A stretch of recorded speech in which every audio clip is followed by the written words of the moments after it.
ক্রীড়া দপ্তরের তরফ থেকে এবং রাজ্য সরকারের তরফ থেকে একটি অতি সুন্দর সোনার চেন মাননীয় মুখ্যমন্ত্রী পরিয়ে দিলেন, এবং রাজ্য সরকারের তরফ থেকে রাজ্য পুলিশের ডেপুটি সুপারিনটেন্ডেন্ট অফ পুলিশ পদের অ্যাপয়েন্টমেন্ট লেটারও মাননীয় মুখ্যমন্ত্রী তুলে দিলেন রিচা ঘোষের হাতে।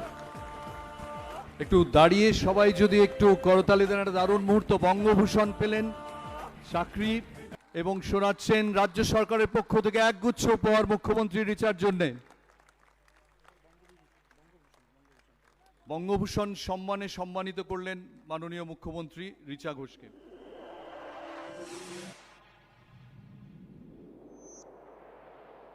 বঙ্গভূষণ ট্রফিটি এবার মাননীয় মুখ্যমন্ত্রী তুলে দিচ্ছেন রিচার হাতে, রিচা ঘোষের হাতে। সকলকে করতালি দেওয়ার জন্য অনুরোধ করব।